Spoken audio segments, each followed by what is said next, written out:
자, 소리로 공부하는 관음국사 48번째 시간입니다. 너무 중요한 주제죠. 대한민국 임시정부.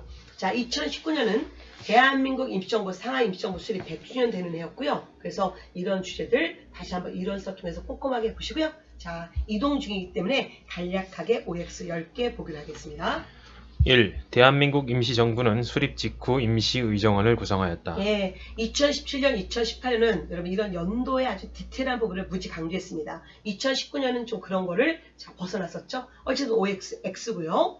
대한민국 임시정부는 임시의정원이 먼저 구성되고 이어서 대한민국 임시정부가 수립됩니다. 그래서 수립 직후에 임시의정원이 구성된 게 아니라 이 수립 직전에 임시의정원이 구성돼야 된다. 그래서 OX, X이죠.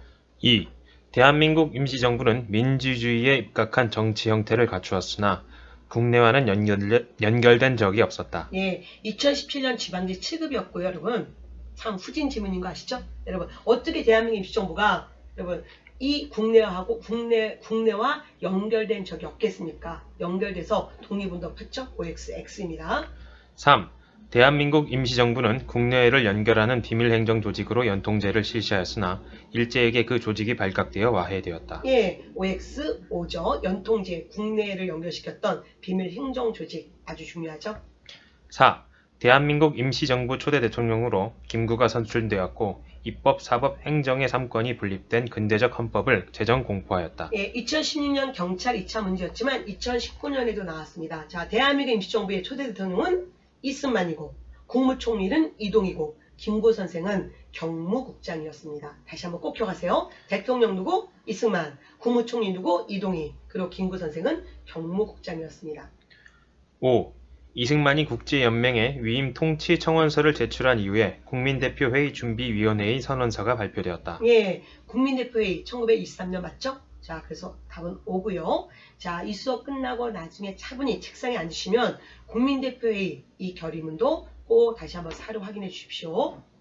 6. 임시정부가 충칭으로 이동한 이후 국무령 중심의 내각 책임제로 정부 형태가 개편되었다. 대한민국 임시정부는 10여 차례 이동하는데 처음에 상하이에서 출범하죠. 그리고 충칭 또는 중경으로. 여러분, 한자로는 중경이라 얘기하고요. 발음은 충칭이라고 얘기합니다. 그래서 충칭, 중경 다 맞는데 1940년에 충칭으로 이동하죠. 그리고 국무령 중심의 내각 책임제는 2차 개헌이었습니다. 1925년이고 그러니까 여러분 OX, X죠. 그러면 충칭으로 1940년 가면 몇 차 개헌? 4차 개헌이고 4차 개헌은 주석 중심의 자 여러분 체제였죠. 주석으로 하는 주석 중심제 체제였습니다.